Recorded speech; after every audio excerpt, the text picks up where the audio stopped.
Olá Floripa, olá Brasil, olá mundo, eu estou aqui André Patunas e este é o programa Vida Inteligente, trazendo mais uma vez nosso querido amigo e irmão Jorge Antônio Ouro, para a gente falar hoje sobre o tema sentido de direção. A princípio assim, que nome estranho é isso aí, né? Que sentido de direção, mas precisamos entender o que é. E aí, tudo bem? Tudo, 100%. É? Ele entra aqui, ele fica com o bichinho do ran-ran. Eu vou mandar caçar, vou trazer alguma coisa aqui para caçar esse bichinho aqui dentro. Mas é alguma coisa que acontece aqui, né? Fica... Não, e eu tenho um diafragma a mais, né? E aí talvez a preparação para falar daí deve alterar alguma coisa. Daí então deve ser isso. Um dia sem você perceber aqui, eu vou trazer um raio-x tipo uma Kirlian aí. Aí eu vou pegar, tirar uma foto pra assim. Ver as diferenças. Vamos ver as diferenças aqui, se está tudo nos conforme aqui.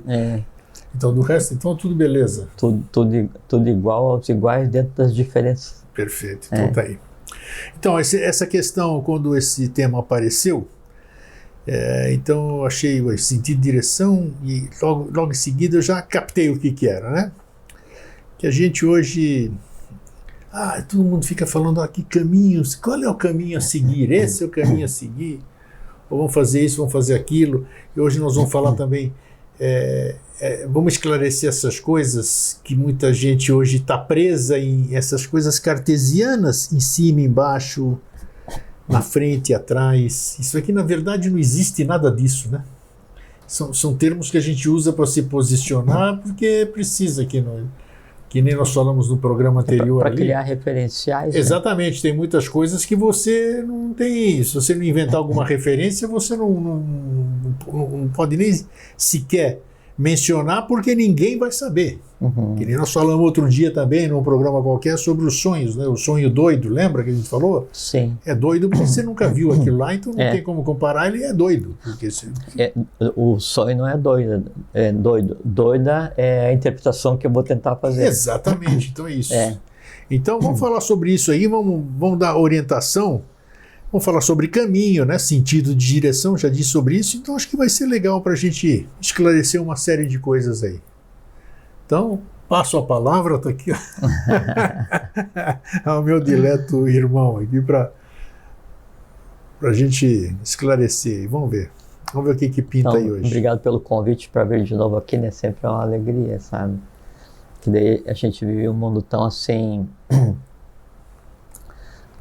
um mundo tão não mundo, né? Um mundo tão, não é nem desumano, é inumano, que daí quando a gente consegue dar uma parada para conversar sobre aspectos de realidade, isso é um alento, né? Então é como se fosse um momento em que a gente realmente respira, que é quando a gente dá uma parada, né? Eu não sei como é que é o seu mundo, mas eu imagino, porque como a gente já falou para as pessoas aqui, Jorge e eu não convivemos assim. Muita gente tem inveja, né? Porque você vive com o Jorge, pergunta para o Jorge, fala com o Jorge, não sei o que. Eu não tenho contato com o Jorge. Eu tenho meu mundinho, eu tenho meu mundinho mesmo. É aqui. Eu saio de casa, venho para cá, daqui vou para casa. E aqui é o meu mundo. Então aqui eu penso, aqui eu fico imaginando, aqui eu fico criando. O teu mundo é o teu trabalho. Exatamente. Né? E eu sei que, mas dentro disso aqui também eu estou elucubrando, eu estou pensando. Mas isso é trabalho. Né? Exatamente, estou aqui. Então, às vezes, e eu sei que você também faz a mesma coisa, da sua maneira, do que você precisa, daquilo que você está inserido. Então, quantas vezes eu já me questiono assim, você fala, se você pensar muito, você endoida, porque você tocou, é mesmo, você tocou bem, você começou bem o programa, porque não é fácil esse mundo aqui. É que se a gente pensar muito, daí os medos em nós endoidam, né? Porque os medos são as delimitantes do raciocínio. Isso é verdade. Você deu uma bela definição, não sei se você vai conseguir recordar, né? Eu não lembro, mas eu gravei aqui e uma hora vai aparecer, porque se está gravado, uma hora... Você deu uma definição bonita sobre o medo, que o medo é necessário, né? Você disse, né? Não me lembro. Eu também, aí que pena, porque você deu uma definição muito legal, porque quando você não tem medo de nada, eu acho que não sei se você não tem limite, tudo. Então é bom você ter medo para você tentar vencer aquilo lá, que é uma vitória. Então é sempre bom você ter alguma coisa que você receia para você poder transmutar aquilo, né? É que, assim, nada nada no universo, isso tem a ver com a questão do caminho, né? Já isso, é uma claro. situação. Então, nada no universo, nada na vida, nada na matéria, ele pode ser julgado, assim, ortodoxamente, como bem e mal. Sempre vai ter dois aspectos, sempre vai ter, é como uma faca.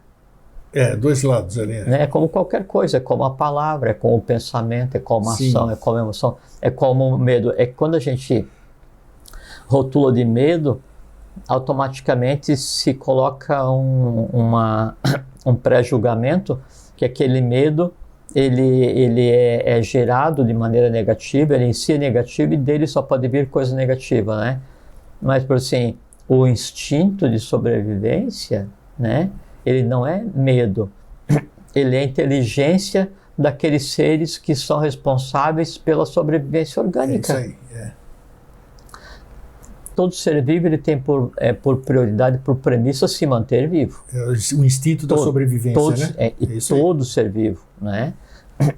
E aí, independente se é visível ou invisível. E aí, então, quando você reage a alguma coisa, assim... Da onde vem isso, aproveitando isso aqui?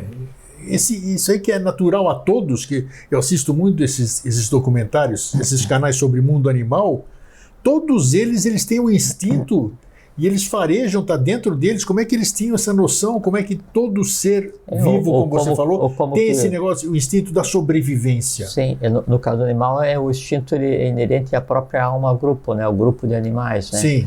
No ser humano daí, ele não tem alma-grupo, então ele não tem instinto de alma-grupo, mas aí ele tem em si o instinto dos reinos que o antecederam. Então, o instinto mineral, o instinto vegetal e o instinto animal. Quer dizer, ele tem registrado nele tudo o que lhe antecedeu. Então, isso que faz com que ele tenha o receio, que ele tenha o instinto. O que o ser humano é? Ele é um conjunto de conglomerados de inteligências, né? Então, tem todas as inteligências do reino mineral que faz o quê? Mantém o sistema ósseo, mantém o processamento dos minerais para daí gerar o resultado para manter o conceito de vida.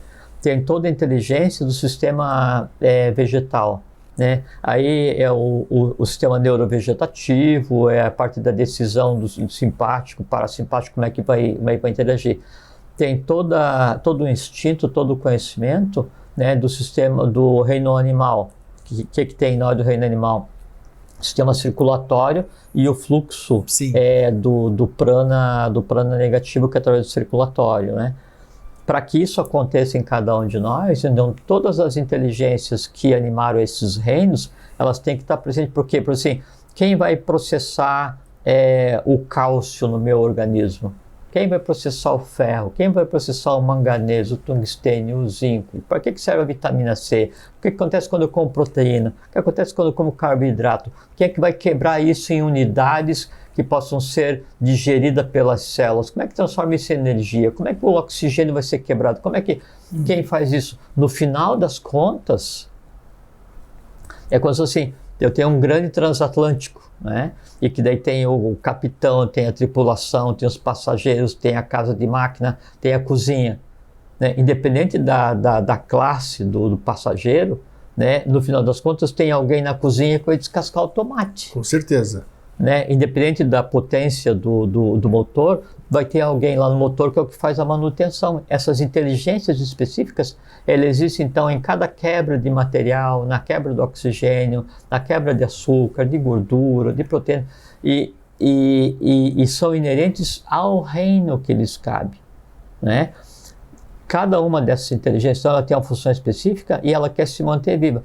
E a cada uma é dado o controle pontualmente. Então eu decido, estou com fome, eu vou me alimentar, eu decido que daí agora é uma situação de risco, eu decido que eu vou ficar aborrecido, eu decido pensar, decido ter emoção. Então sempre a gente decide.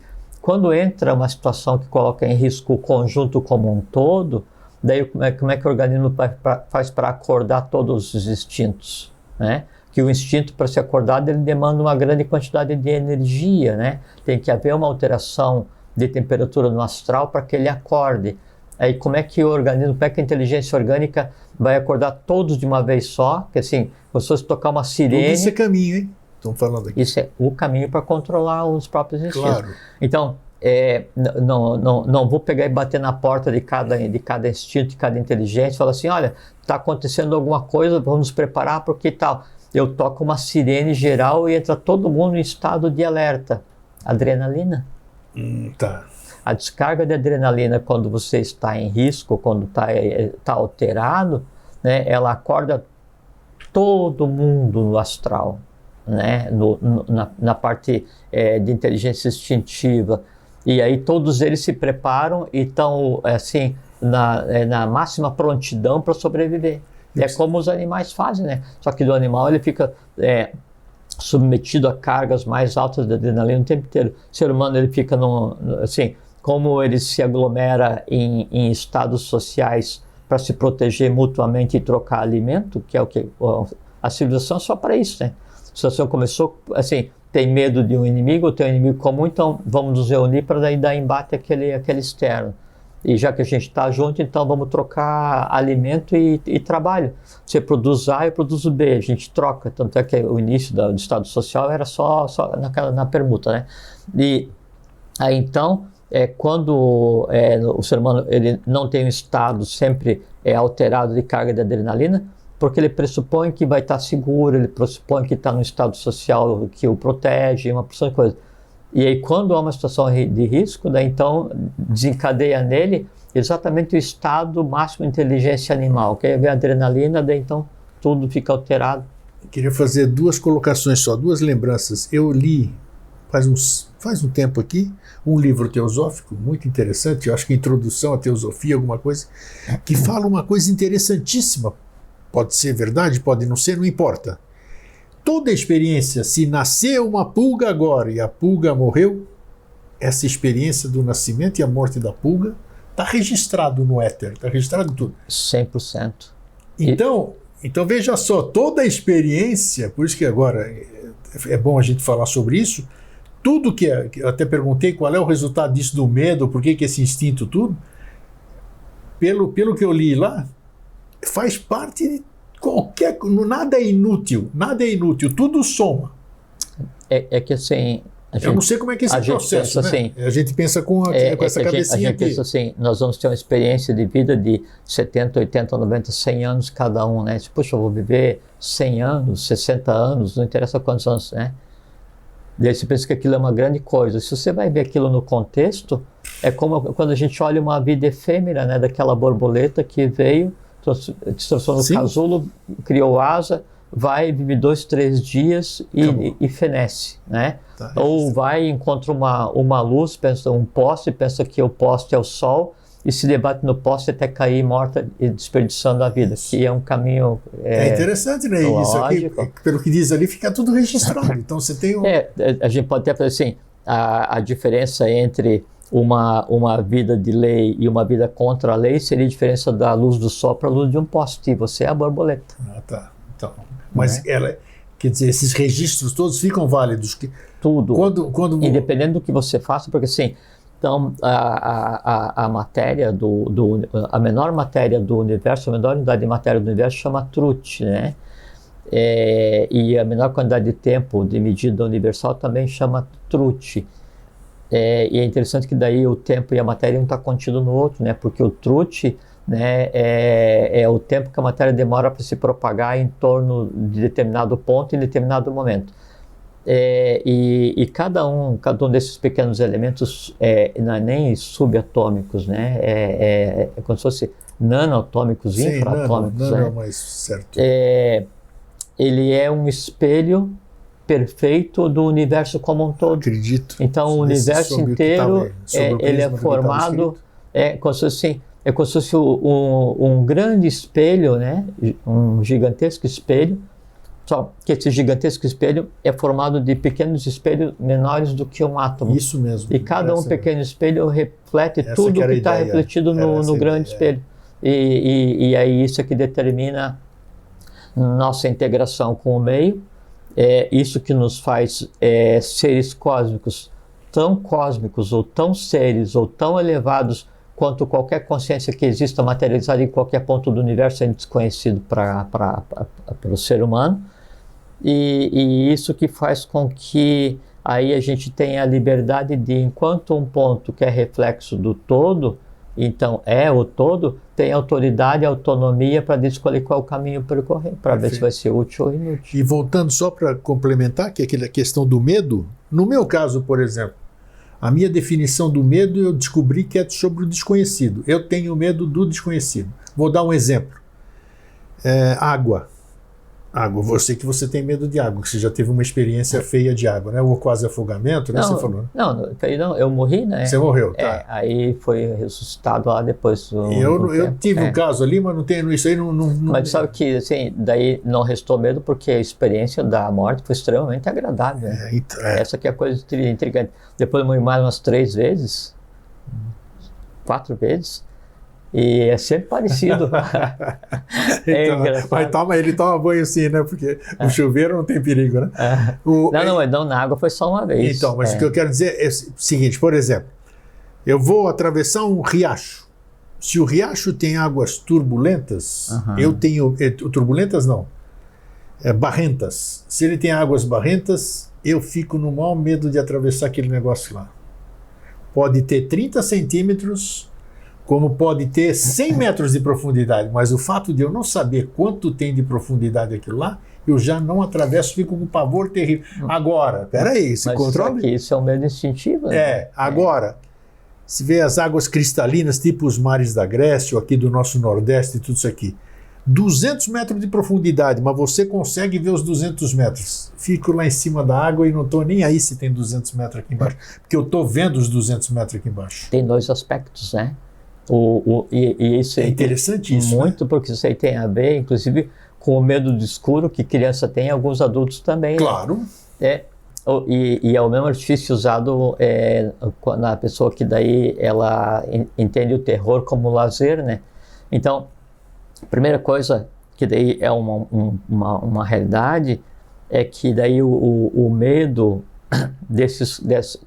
do desconhecido ou do o invisível, a gente já conversou várias vezes, não significa inexistente, né? E o desconhecido é aquilo que existe e eu ainda não vi, né? Sim. Então, às vezes, o medo do desconhecido, nesses casos, ou de altura, essas coisas assim, daí é um atavismo celular. Então, como assim, a questão daí não é o medo da morte, porque acho que, na verdade, medo da morte eu não consigo conceber como é que seja. Então, eu parto do pressuposto que ninguém tem. O que as pessoas têm é memória das outras vezes em que já morreram e aquilo fica um atavismo. Pode ser.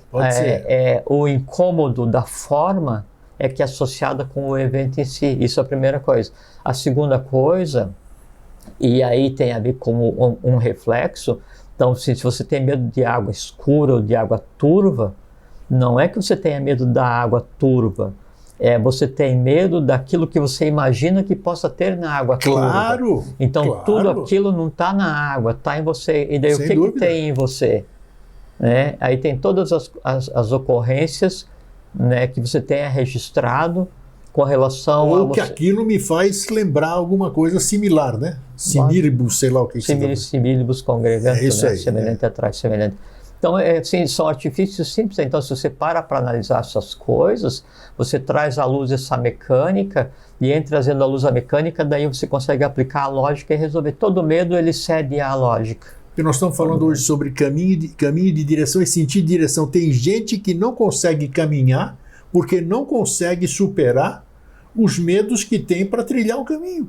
Perfeitamente. Né? Então, a gente está abordando isso aí para como se fosse assim, em termos de direções, né? Então, você tem norte, sul, leste e oeste, né? As 4 direções, e a gente tem 4 direções porque nós estamos no 4º momento evolucional, então mais à frente a gente vai ter 5 direções, depois 6, 7, e aí faz mudança para a 8ª. Então nós temos 4 direções físicas, mas na verdade tem mais 2, que é norte, sul, leste, oeste, zênite e nadir. Sim. Né? Só que daí, e você fica no meio, né? Você, então tem 4, 5, 6, e o 7º ponto é você mesmo. Daqui a pouco você vai ter que explicar isso aqui, hein? Que nós falamos que a gente ia falar esse negócio de para cima, para baixo.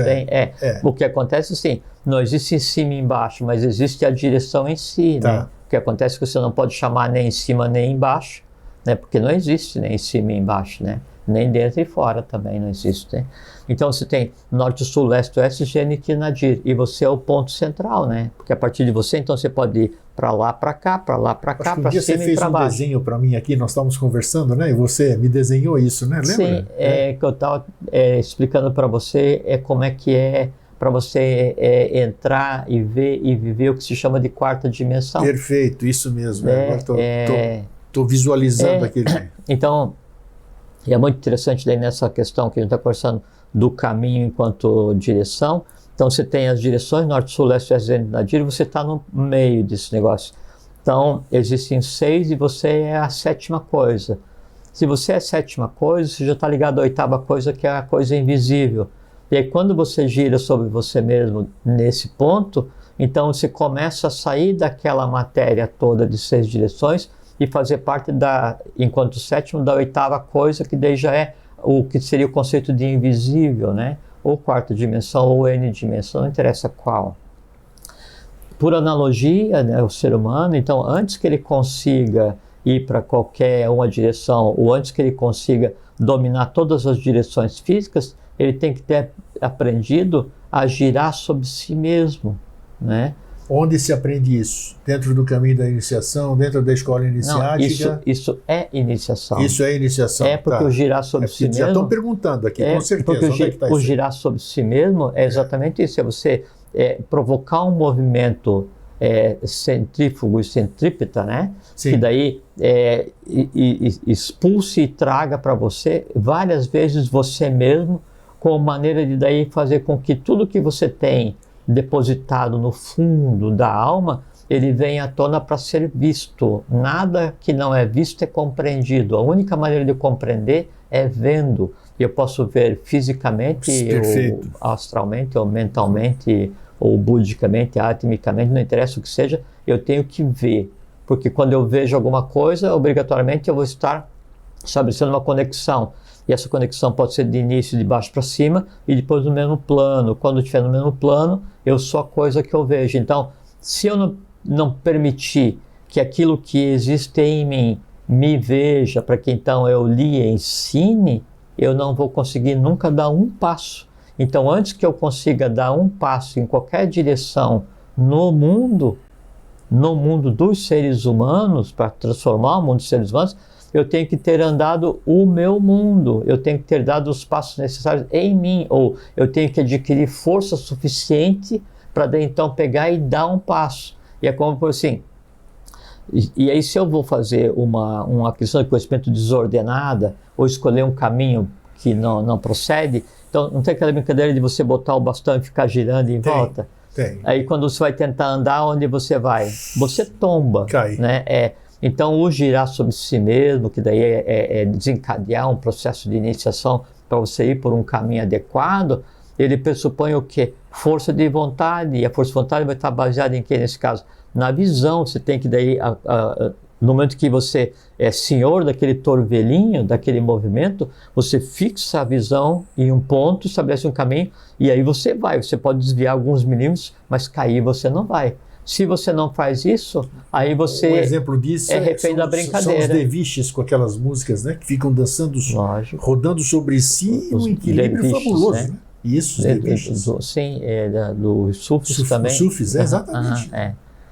E aquilo dali é magia, né? Eu acredito. É magia. Então você tem um procedimento, e aí tem o som, tem a forma. Um conjunto de coisas, né? Você desencadeia uma série de energias e se direciona. Isso é magia, é um princípio teúrgico, né? Então, o caminho que o ser humano vai escolher, bom, primeiro o caminho, caminhos, né? O caminho, ele deriva de um termo celta que, por sua vez, deriva de um termo proto-indo-europeu, que é gan, que é andar, né? E quando a gente pensa em caminho, a gente pensa em peregrino, né? O conceito de peregrino que a gente tem, do termo romano peregrinos, do latino, o peregrino é aquele que não era romano, é aquele que de fora caminhava no país, em Roma, né? Ou às vezes se aplicava aquele que de Roma caminhando em outro lugar. Então o peregrino é sempre aquele que está caminhando em um lugar, mas não pertence ao lugar. Isso. né? Hoje o conceito de peregrino já é diferente, né? Que o peregrino, obrigatoriamente, ele está caminhando, ele está fazendo um caminho e ele pertence àquele caminho. Como é que ele pertence àquele caminho? Então, você está em uma escola de iniciação, Isso. qualquer que seja a escola que você esteja, ou você pertence a uma religião, qualquer que seja a religião que você pertença, ou você professa uma fé, ou um sistema filosófico, não interessa o que seja, né? Você tem alguma coisa que é mais do que o comer, dormir, procriar e ver televisão e futebol, de novela e futebol. E por que você daí escolheu aquela direção? Ou por que daí você então está andando naquele caminho? Isso, exatamente isso. Por que essa direção, essas coisas todas? É porque obrigatoriamente aquele caminho, ele tem que estar em você para que você o percorra. Então tem vários caminhos, aí em cada caminho tem alguém chamando. A gente nasce com caminho? A gente nasce com sentido de direção ou não? É uma atribuição, é um atributo nosso ou não? Ou é totalmente livre-arbítrio, digamos assim? Vamos usar essa palavrinha? Muito boa pergunta. Muito boa pergunta. Eu penso que cada um nasce com um caminho para ser resolvido, né? Isso são as nidanas, as tendências de cada um, né? Até que daí, em resolvendo... A nidana não tem nada a ver com o caminho. Eu nasço com aquilo, eu tenho que resolver. Agora, como eu vou resolver? 100% tem a ver com o caminho. Tem? Ué, estava falando agora um pouquinho. Então, tem vários caminhos, daí já vou usar como complemento. Tá. Tem vários caminhos. Em cada caminho tem alguém te chamando, né? E oferecendo alguma tendências. coisa. Tem só as tendências. Lógico, são caminhos. no caminho fala assim, olha, vem aqui porque aqui você vai aprender a levitar.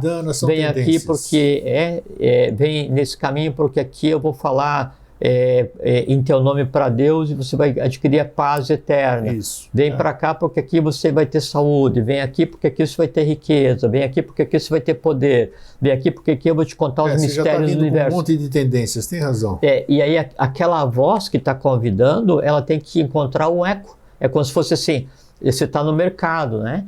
E aí tem várias bancas no mercado e cada uma vende uma fruta. Você vai parar em qual delas? Naquela que lhe apetece, né? A banca que lhe apetece, quer dizer, aquela fruta que você gosta da cor, do aroma, e você vai naquela direção, você tem aquela fruta na mente, na alma, né? Porque você a deseja. E engraçado falar fruta, daí imagino uma, né? E o organismo já reage, né? Quando a gente está criando mentalmente, o organismo não sabe, né? Já reage. E engraçado que a mente concreta, sabe que eu trabalho com informática desde 1976, né? E o computador é a coisa mais estúpida que já existia, assim, estúpido no sentido de ignorante, né? Porque ele só trabalha só com 0 e 1 e só sabe fazer operação básica. A grande vantagem dele é que ele faz rapidamente aquilo que lhe mandam, né? E a mente é muito parecida, né? Porque a mente, ela só trabalha com aquilo que é entregue a ela e ela só sabe pesar, medir e contar, baseado em imagem, né? E quando ela recebe uma imagem, automaticamente ela vai buscar os semelhantes, como se fosse um processador, e aí no semelhante então tem as memórias, e da memória que deu, e isso passa para o organismo, e o organismo, ele não sabe se eu estou vendo a fruta aqui na minha frente, ou se eu estou imaginando a fruta. Isso. O resultado é exatamente o mesmo. Essa dá água na boca, aquela série de Essa coisas. aqui é a magia da criação mental, criação astral, né? Criação superior. Bom, então eu vou parar na frente daquele local onde tem aquilo que me apetece, né? Quer dizer, eu vou escolher aquele caminho porque aquilo me apetece, porque me falaram que se eu for nesse caminho eu vou conseguir levitar, e levitar é uma coisa que eu desejo, então eu vou seguir esse caminho. Mas por que eu desejo levitar? Né? Aí então vem a questão das lindanas, das tendências, porque eu preciso ser visto, eu preciso ser reconhecido, eu quero me sentir superior a, eu quero me mostrar a, porque daí em fazendo isso eu vou ter um retorno financeiro, eu vou atender o meu desejo, aí eu vou ser diferente, daí eu vou, então todo esse conjunto de coisas que daí norteia a vida está baseado em tendência, ou negativa ou positiva, sabe? E enquanto você não consegue dar conta, né, desse caminho que é imposto pela própria vida, que é imposto pelo próprio karma de cada um, né, você não consegue ter sobriedade, paciência e visão para perceber realmente qual é o teu caminho, né? Porque assim, Então, Isso. você tem... É a dúvida de todo mundo, quase todo mundo. Lógico, e a grande questão é essa, assim, eu estou nesse caminho que eu escolhi, né? Mas eu estou nesse caminho por quê? Eu estou nesse caminho para quê? Sim, perguntas Não, assim, intrigantes. Na verdade, o que eu desejo? Ou mais profundo ainda, na verdade, e isso eu pergunto para mim, cada um tem que perguntar para si mesmo, vocês têm que perguntar, é assim, o que me move? Né? Eu estou nessa religião, mas o que me move? Estou por quê? Por conta própria ou por indução? O que me move é assim, você qual é que é o meu responder objetivo? as suas questões, Lógico, né? Qual é que é o meu objetivo? Onde é que isso vai me levar? Como é que isso está acontecendo? Qual é que é o resultado? Para que eu estou nesse negócio? Quando você começa a aplicar a lógica básica, os desejos começam a ficar insustentáveis. Quando começa a aplicar a lógica básica, o medo começa a ficar insustentável. Quando então você faz esse povo se acalmar em você mesmo, você vislumbra assim, não, mas se eu estou nesse caminho só porque eu desejo poder, né? E aí eu vejo assim, mas poder para quê? Né? Então isso já não me serve. Aí você sai daquele caminho e vai para o outro. Aí você vai naquele caminho, você anda, mas o que isso me traz? Qual que é o resultado? Né? Não é isso ainda que eu desejo. Então você vai, né, o tempo inteiro colimando, né, ajustando o leme, até chegar naquele caminho. E aí aquela tua pergunta, se a gente já nasce para o caminho, eu acho que sim. Também acho que as tendências são fantásticas. Eu acho que sim, porque aí, então, há coisas, né, e eu sempre falo quando a gente conversa sobre, assim, então eu faço parte da Sociedade Brasileira de Eubiose, né, Augusta e Soberana Ordem do Santo Grau, com muito orgulho, né, orgulho endógeno, não é um orgulho que vai ofender ninguém. Eu, pessoalmente, me sinto orgulhoso, né, de eu ter conseguido encontrar o meu caminho, porque eu trabalhei muito para isso, né, N existências, né. Então, esse caminho que eu escolhi, né? Por que eu sei que é um caminho que é o adequado? Porque ele me traz paz, né? Que é o máximo resultado. Mas e como é que eu cheguei nesse caminho agora? Como é que eu encontrei a eubiose? Como é que eu encontrei essa iniciação? Como é que eu encontrei essa face, né? Da ciência tradicional, da Gupta Vidya? Não encontrei. Então, e é isso o que eu penso, assim, então há determinadas coisas na vida de cada um que ou você nasce com aquilo ou esquece, que você não consegue arrancar do zero, né, e vencer todas as batalhas em uma vida só até chegar no caminho que você considera como perfeito. Não dá, não tem tempo, porque a gente tem um lastro muito antigo de coisas para resolver, né? E então, esse escolhe um caminho, não é cai, levanta, anda, cai, levanta, aprende, anda, cai, levanta, aprende. A diferença é que daí, primeiro você cai de cara no chão, depois você cai colocando os braços, chega um ponto em que você cai só de joelho, e chega um ponto em que você quase cai, e chega um ponto em que você não cai mais e você está andando rapidamente no teu caminho. Né? Aí quando eu caí a primeira vez de cara no chão, foi errado? Não, por quê? Porque eu tinha que saber que o chão era duro. Sim. Né? Aí quando eu caí a segunda vez, botei as mãos, ralei as mãos, foi errado? Não, porque eu ralei as mãos, mas protegi o rosto.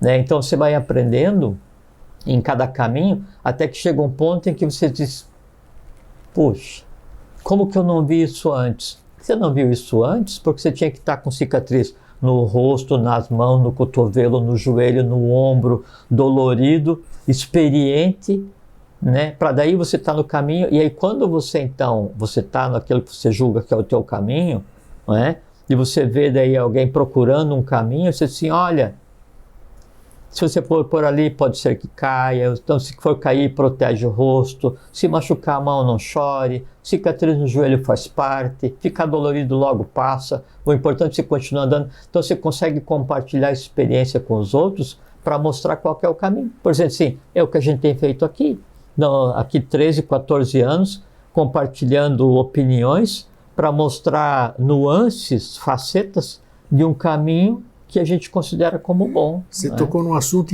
importantíssimo, porque a gente tem a mania, generalizando, claro, de querer mostrar o caminho para alguém. Né? E eu acho que isso Gera um conflito muito grande, porque... Não, essa é a razão das guerras, né? O meu Deus é melhor que o teu, né? O meu conhecimento é melhor que o teu. Você fala assim, não, mas o meu país é melhor que o teu. Então sempre um tem melhor que o outro. E ao invés daí, então, tudo bem, se eu acho que o meu caminho ele é melhor que o outro, eu tenho que daí repensar, porque cada caminho ele existe para o caminhante, da mesma forma como o caminhante existe para o caminho. E o pior ainda, a caminhada é solitária. Como explicar isso, né, rapaz? Como é que, impossível. Como é que é isso, impossível. Mesmo se você estiver levando alguém pela mão, né, a maneira como ele vai enxergar o caminho é uma maneira que só compete a ele. Perfeito. É impossível. Impossível. Então, quando eu acho que o meu caminho é melhor que o teu, significa o seguinte, que eu não compreendi nem o meu caminho ainda, porque se o meu caminho pressupõe que eu sou melhor, então, uma das coisas que o meu caminho não resolveu é a ignorância. Uma das coisas que o meu caminho não resolveu é a presunção, né? Ou a soberba, né? Aí então eu tenho que fazer o quê? Sento, paro, não vou andar nesse caminho até que eu não consiga compreendê-lo. Então senta, para e reflete, né? Em quê? Por que eu acho que o meu é melhor? Ou então, por que eu quero te levar para o meu caminho, né? Mesma coisa. Isso aí, eu estou ferindo, o que você pode... interferindo, né, na sua caminhada. O que você pode fazer é assim, se você tem um caminho que é um caminho mais árido, né, onde você sabe que as pessoas estão passando, e as pessoas estão vindo de um deserto, você já cruzou aquele deserto, chegou até na fonte e está fazendo o caminho contrário com o teu cantil cheio de líquido que você pode repartir. Ok, sim, não é? Sim. Daí você não pode pegar a pessoa que está vindo quase morta de sede, pegar ela pelo pescoço e querer fazer com que ela tome o cantil inteiro. Por quê? Porque daí o organismo dela vai entrar em convulsão, ela morre por aquilo que você pensa que é bom. Então você tem que daí parar, bem conversa, né? E aí tira o teu copo, né? Tira o teu cantil, bota água, toma um pouco e oferece a certa distância. Se a outra pessoa quer, ela vem e vai tomar o quê? O necessário. E aí vai perguntar para você, você é a fonte? Salvou minha vida? Não, eu não sou a fonte, não. Né? Eu sou o portador do cantil. A fonte é ali, ó, nessa direção. Aí ele adquiriu o suficiente para quê? Para andar pelos seus próprios pés. Aí e pode ser, lógico, e pode ser que ele ande, pode ser que daí ele se sinta revigorado. Qualquer coisa? Não, ele pode se sentir tão revigorado que ele vai voltar para o deserto, onde ele deixou cair um saco de coisas preciosas que ele deixou de carregar porque está muito cansado. E daí ele vai voltar e vai morrer na viagem. Né? Aí entra a questão do livre-arbítrio de cada um. Então, sempre assim, por melhor que seja o caminho que você ache, né, que você está, você tem que daí só oferecer elementos para que o outro analise se aquilo que você está oferecendo para ele serve ou não. E aí ele vai se servir, vai utilizar na quantidade adequada para quê? Para seguir o próprio caminho. Porque senão daí fica uma construção de caminhos baseados só na violência. Por assim, tem uma coisa que daí todo mundo conhece, que é a Grande Pirâmide, né? Sim. Que é Kelps. Quds, a luz, né? Nunca foi descoberta a entrada da pirâmide. A entrada da pirâmide, que por sinal é na face norte, a verdadeira, né? E funciona por um sistema, assim, a palavra que a gente podia usar é tipo uma hidráulica, mas é um fluido diferente, assim, quase um vidro líquido. Uma coisa muito interessante. E aí, então, como aquele caminho era desconhecido, o que fizeram? Meteram a marreta numa lateral, né, e foram metendo a marreta até encontrar um dos corredores, e aí através daquele corredor então chegaram a algumas câmaras, não é? A porta nunca foi encontrada, há N salas onde as portas nunca foram abertas, não é? E aí aquilo, ao invés de ser conhecido como o que é, Sim. que é um centro de iniciação, centro de conhecimento, ele é conhecido como o que ele não é, uma tumba, né, e usada para turismo somente.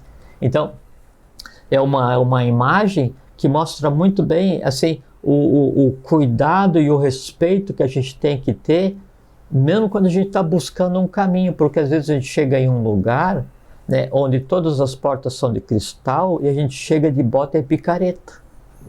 Tem isso mesmo. Né? E aí, como você tem uma picareta, você acha que deve ser superior a todos aqueles que estão ali, que estão andando de alpargata, né? E cuidando para não sujar as paredes. Você entra de bota e ao invés de você pegar e fazer o caminho certo, você atravessa todas as paredes na picareta.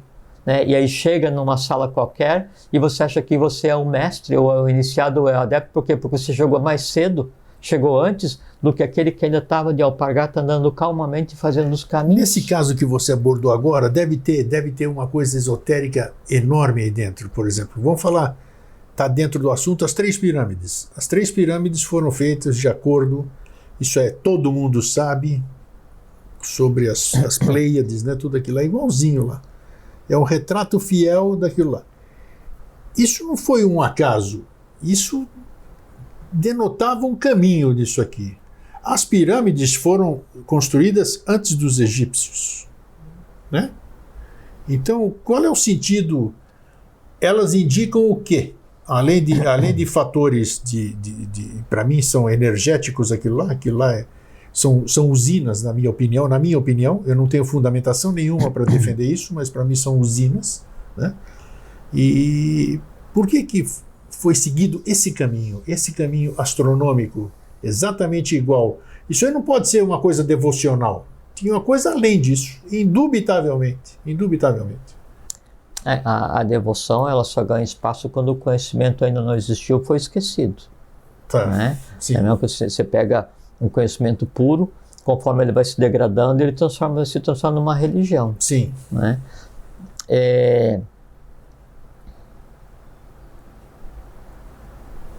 Quer ver? Deixa eu ver uma analogia.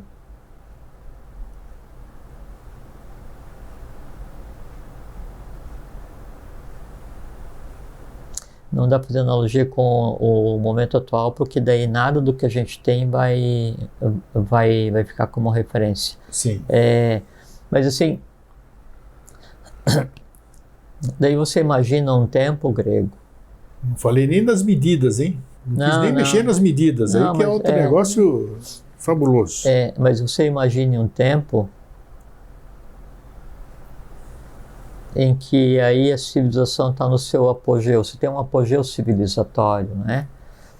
E aí você tem um estado de equilíbrio onde o apogeu civilizatório implica nas bases da sinarquia, lembra? Liberdade na educação, igualdade na justiça e fraternidade na economia. Então, todo o conhecimento que hoje é tido como mistério, ele era professado, ele era ensinado em várias escolas, em várias universidades, em vários centros de ensino, né? E para todos, de maneira geral, tendo como única limitante a cor da alma de cada um, que é o conhecimento em cada um, e da medida que o conhecimento é adquirido, a cor da alma muda, então não é casta fixa, é casta baseada no conhecimento, né? E então esse apogeu civilizatório, ele tinha alguns centros, né, onde esse conhecimento ele era professado, onde a iniciação era professada, né? E aí um desses centros onde a iniciação era professada assim abertamente e cosmicamente era hoje o que a gente considera como as pirâmides, né? Sim. E as pirâmides, elas existiram foram construídas antes do Egito, né? A época da Atlântida, e tinha por função a iniciação. Por isso que sim, tem muitas das salas da pirâmide, e da conexão com a esfinge, e dali com tudo o mais o que existe naquela região, que daí a única maneira de entrar era você não indo com picareta e com bota, né? Então a iniciação era o caminho. E muitas salas não têm portas, né? Porque eram salas para iniciados, né? Que havia outra maneira de acesso. Você tinha que acessar de outra forma, não usual. Não usual, aham. E é que a coisa toda ela é tão fantástica, mas é tão fantástica. Então, mas ela é tão fantástica que já existiu. Se já existiu, tá aí. Então, nós temos toda a condição de... Porque daí... lembra que tinha uma vez teve um filme, não sei quanto tempo faz, que era o nome do filme, acho que era Os Deuses Devem Estar Loucos. Isso. Que daí, então, o cara tá passando de avião e deixa cair uma garrafa de Coca-Cola, né, era um teco-teco, e deixa cair uma garrafa de Coca-Cola no meio da África, em algum lugar, e aí como aquilo que caiu, ele é completamente desconhecido e ilógico dentro de toda aquela tradição cultural, então passa a ser adorado como um deus. Isso, então a garrafa da Coca céu, né? Caiu do céu naquele formato translúcido com os caracteres indecifráveis, é Deus Sim. mandando alguma coisa. Então, pelo fato de daí ter se perdido o referencial de maneira geral do que, assim, qual foi a exata história da humanidade, então os caminhos se perderam. E daí hoje então se atribui tudo a uma coisa assim, assim quase inacreditável. E antes era como a gente no dia a dia a gente pegar e ir em um lugar para estudar. Mas agora, vamos lá, dentro do caminho evolucional, estamos falando caminho, direção, sentido de direção, que é o tema do programa de hoje. É válido isso aqui? Não é um les-evolução? Isso tudo se perder? Não se perdeu, né? Ele foi assim... É que daí o pandemônio se instalou de tal maneira, como a gente tem hoje, né? O mundo hoje ele está praticamente um pandemônio, né? Se não fossem as escolas de iniciação mantendo ainda a luz acesa e trabalhando para a manifestação cíclica visual do Avatar Maitreya, o mundo já tinha acabado, né? Porque o pandemônio que existe hoje, ele só difere com relação ao pandemônio Atlante em uma coisa, que não é o caso de falar, né? Mas então o que mantém o mundo sendo o mundo, o que mantém a civilização ainda respirando, são as ordens ligadas aí à construção do novo ciclo. Então, quando chega um estado desse pandemônio, é como se fosse assim, você entrou na sala dos cristais de picareta e de bota, né? Então, simplesmente você foi proibido de entrar no prédio onde estão a sala dos cristais, só isso. Então, hoje a humanidade ela está temporariamente proibida de saber sobre si mesma. Por quê? Porque ela faria mau uso, né? Em sabendo pouco já é essa confusão que a gente vê hoje, né? Então, o que se faz é aquela questão do voltei da fonte. Oferece água aos poucos para que daí cada um, tendo a água necessária para caminhar em direção à fonte, se transforme num propagador da boa nova, para que cada um encontre o seu caminho. Qual é o caminho de cada um? Né? Qual é o caminho de cada um? O caminho de cada um é aquele que torne a tua vida útil, é aquele que te permite experienciar a paz, é aquele que te permita agir não como mineral, não como vegetal, não como animal, não mais como homem, agir como Deva, agir como Deus. Por quê? Porque daí é a divindade antropomorfizada. E como é que a gente faz isso? Como é que a gente faz isso? No momento atual, não há outro caminho a não ser se iniciar. E às vezes acontece assim, Grego, uma coisa que é muito interessante. Eu busco a iniciação porque iniciação hoje é moda, né? Então tem escolas de iniciação para tudo quanto é gosto, né? E assim, há uma miríade de promessas, assim, as mais fabulosas possíveis, né? E também por conta dessa proliferação astral, assim, do lazer, ou das histórias, da ficção, dos filmes e desenhos, assim, onde então daí tem o mago, tem os mestres dos elementos, e aí os magos com aquelas capas, e as espadas mágicas, e as baguetas mágicas, e as varas mágicas, não? E aí todo mundo fica fascinado pela magia, e todo mundo quer ser mestre, iniciado, adepto, mago, e levitar, e mudar de tamanho, e não sei o que, então assim, adquirir todos os poderes da yoga, todo mundo quer ser um Crestos, todo mundo quer ser um Buda, todo mundo quer ser um Deva, assim, todo mundo... É o que se busca mercantilizadamente, né, para atender desejo. Não é que há uma consciência, não.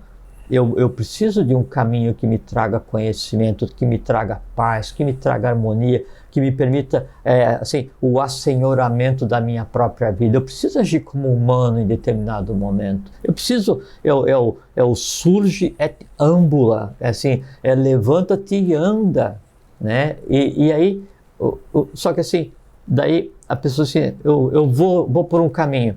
Mas só que daí o caminho é aquele, a pessoa confunde a iniciação como se fosse caminho de shopping. Não é que você vai ir no shopping e daí tem várias lojas, você vai entrar em uma e compra e sai comendo aquilo. Não é um sorvete, não é uma roupa que você vai botar em casa. Você não compra a iniciação e aí chega em casa e bota a roupa nova e passa a ser a pessoa com aquela roupa nova. Isso não existe, né? Então a pessoa entra no caminho da iniciação, e isso acontece muito, né? Daí vem com aquela fascinação, aquele desejo, aquela ansiedade de conhecer tudo. Daí a primeira pergunta deveria ser, tá, mas assim, você quer conhecer o quê? Tudo. Tudo bem, mas você quer conhecer tudo para quê? Aí é uma pergunta mortal, né? E então a pessoa vem pensando que daí iniciação é andar no shopping, né? Que conhecimento e contemplação é comer sorvete, né? E aí percebe que na verdade não. É porque assim, a iniciação, ela não muda a vida de ninguém, ela muda a existência de alguém, das pessoas, né? E aí a pessoa vai ter que continuar vivendo a vida normalmente, porque é a vida que lhe cabe, mas também trabalhando para ser um iniciado. Porque em fazendo isso, ela transforma a si e a própria vida e o entorno. A iniciação, o caminho de cada um, não vai dar um resultado, assim, não vai te trazer paz, felicidade, harmonia, riqueza, longevidade. Então você está entrando ali porque você quer um sistema de troca, né? Mas isso não é iniciação. Você vai ter que trabalhar muito para que você consiga experienciar a paz, vai ter que trabalhar muito para que você consiga experienciar a harmonia em quem? Em você, né? E se não for assim, toda iniciação é que assim, você vai lá e aí fala assim, tá, mas quanto tempo eu tenho que fazer aqui a preparação até chegar na série? Um exemplo da Sociedade Brasileira de Obiose, né? Então são 5 ciclos, 5 anos de preparação para você ser considerado como o irmão maior, né? O irmão maior é aquele que tem acesso ao conhecimento reservado. Aí a pessoa fica 6 meses, 3 meses, 2 meses, 1 mês, né? E ela vê que daí aquela fascinação que o movia, né, é semelhante à fascinação de entrar na loja para comer um sorvete e desiste, né? Por quê? Porque iniciação é trabalho. O caminho, ele só existe se ele for percorrido.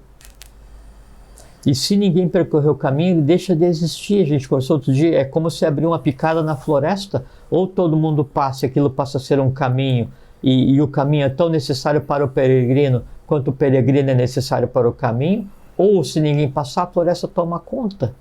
Eu sou adepto disso aí, estou querendo exatamente falar sobre isso aí, é a consciência de que, adquirir a consciência de que eu sou o caminho, a verdade e a vida, e eu não vou para lugar nenhum se não for por mim. E essa consciência eu adquiro exatamente tendo, como é que se diz? Num lugar onde me dê condição de eu ter essa consciência de que eu sou o caminho. O caminho não é ninguém. Ninguém vai vir aqui me dar a mãozinha, que me levar pela estrada aqui, ou fazer isso ou fazer aquilo.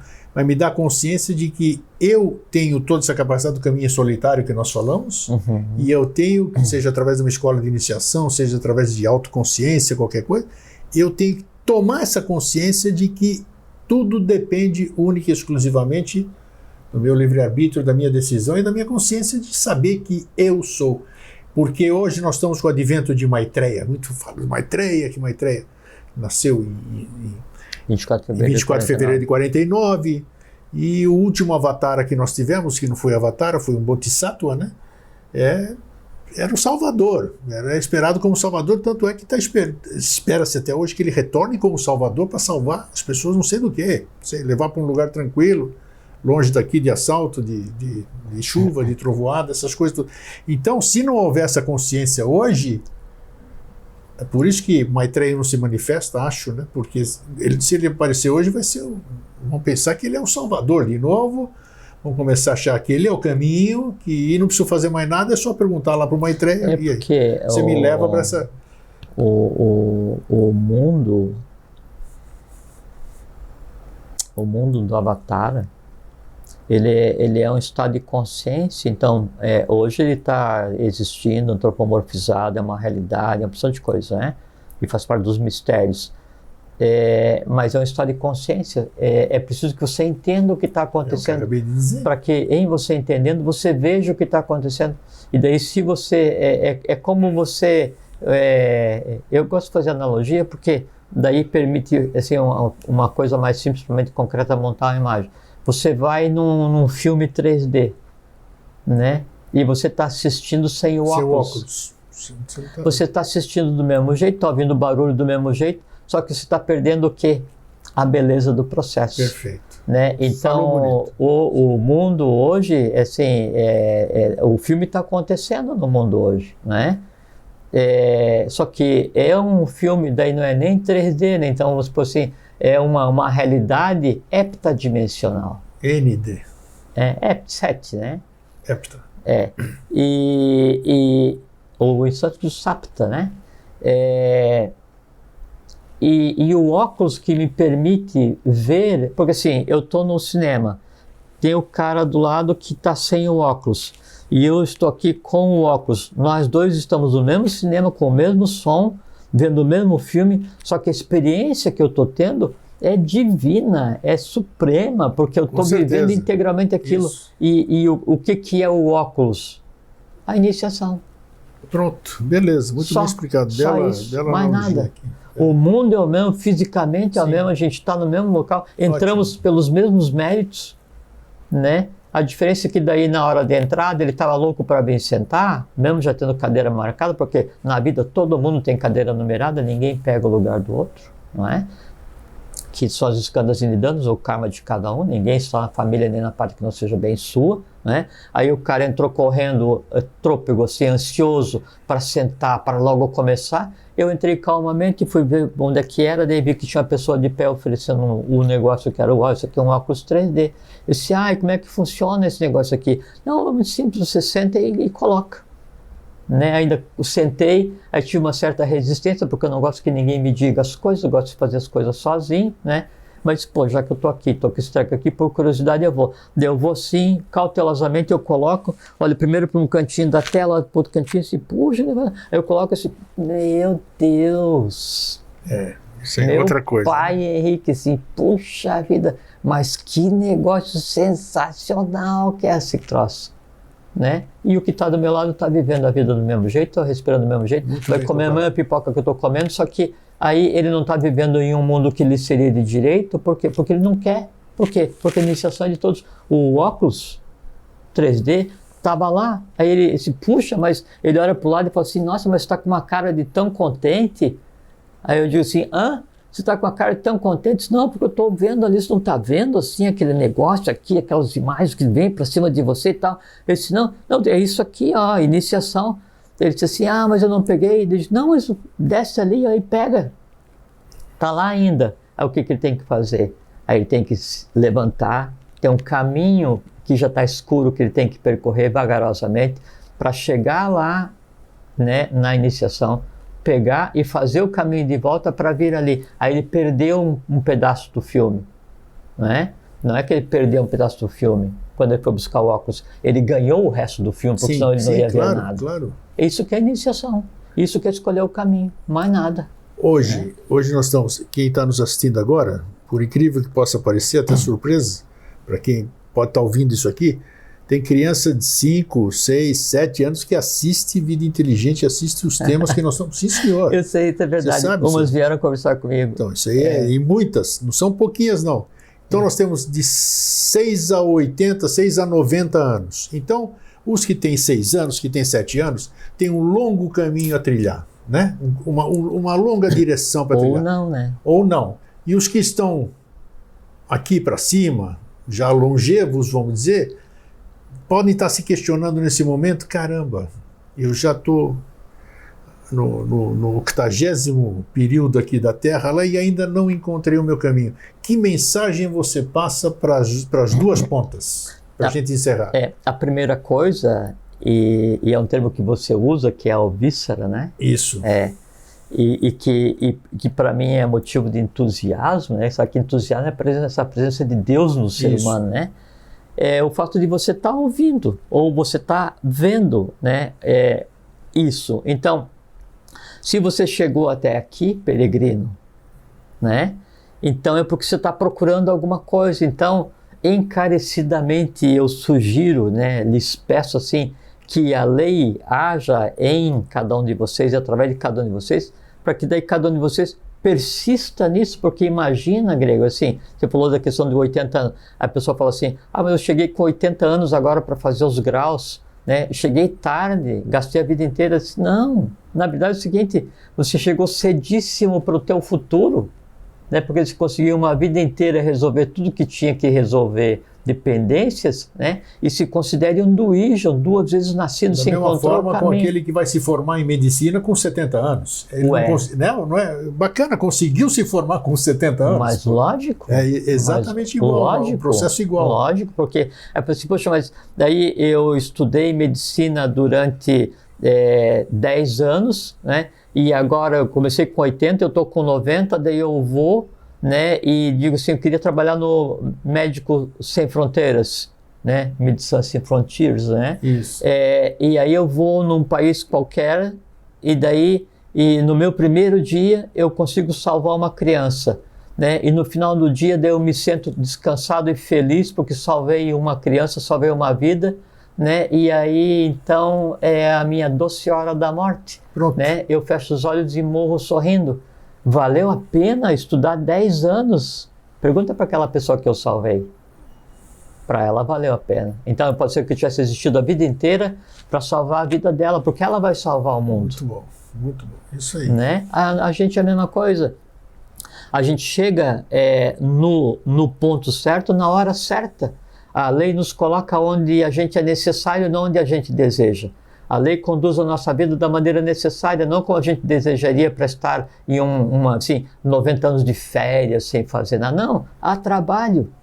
Né? Há trabalho para quê? Para transformar a matéria que em nós existe, para transformar a matéria da qual nós somos senhores, matéria do reino mineral, vegetal,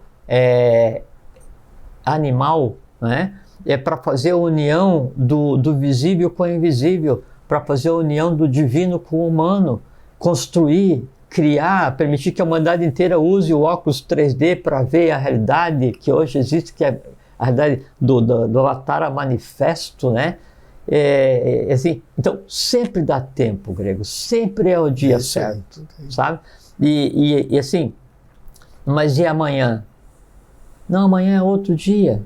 Né? Até porque até o conceito de amanhã é diferente. O que existe é o hoje, o rock de hoje, o que existe é a instantaneidade. Isso. Quem cria o conceito de amanhã e de ontem é a mente concreta para poder esquedular, para poder entrelaçar lembranças, né? Para criar esse conceito de passado, presente e futuro. Mas existe só um momento que é o hoje. Então, por que não começar agora?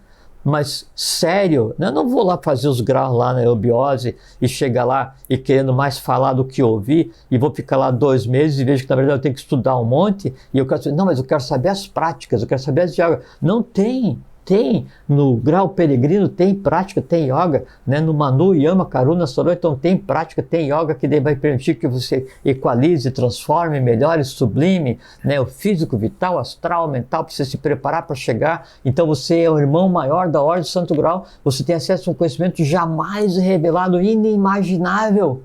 E o que você vai fazer? Você vai se quebrar todo para tentar entender aquele negócio. Isso é iniciação. Iniciação começa? Sim, por isso que o nome é iniciação. Iniciação termina? Não existe terminação, não existe finalização. Né? Aí fala assim, mas o cara é um adepto. Eu sou um adepto. Né? Eu sou um adepto do quê? Da filosofia de JHS, da filosofia do Estado Brasileiro de Eubiose. Então, adepto é aquele que adepto, é ligado a alguma coisa. Tem o adepto de futebol, o adepto de novela, o adepto de cerveja, o adepto de não fazer nada. Eu sou adepto de trabalhar 24 horas por dia para quê? Para ajudar a deixar um mundo melhor para as pessoas que vierem depois. Por quê? Porque eu nasci para isso. Eu nasci para isso. Por que você trabalha? Porque você nasceu para isso. Por que vocês devem trabalhar? Porque vocês nasceram para isso.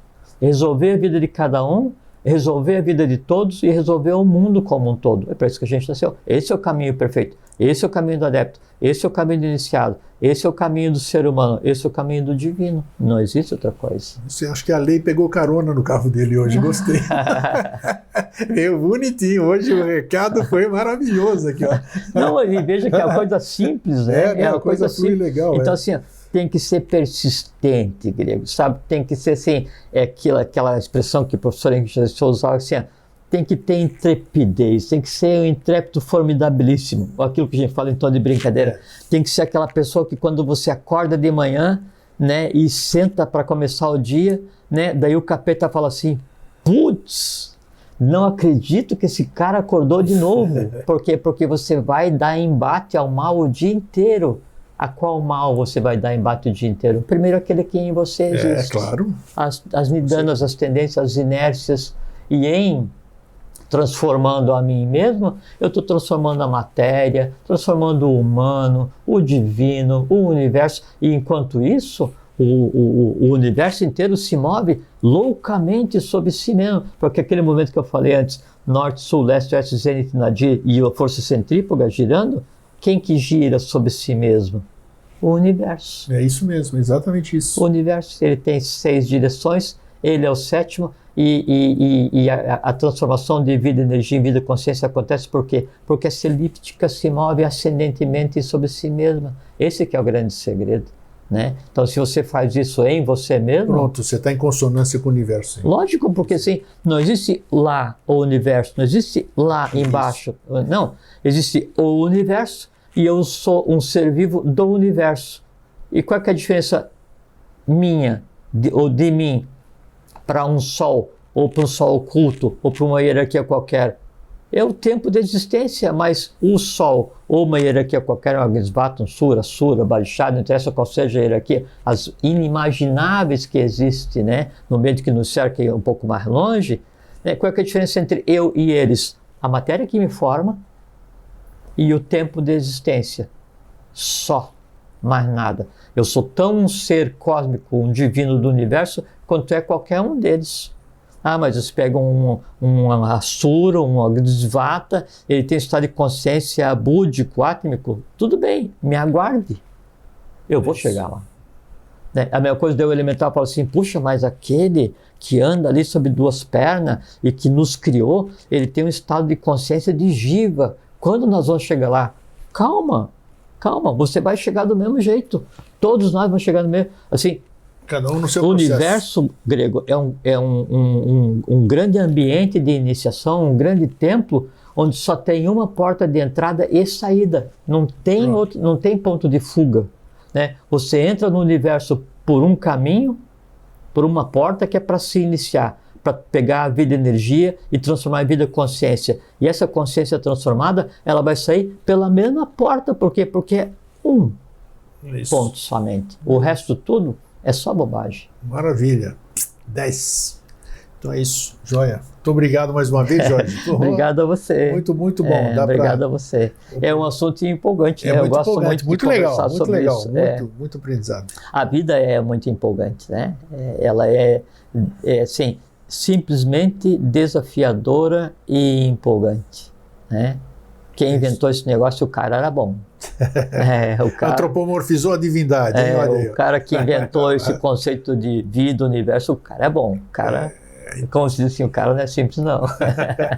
É isso aí, gente. Um fraterno abraço e um feliz sempre. Uma boa vida para vocês. Fiquem bem, em paz.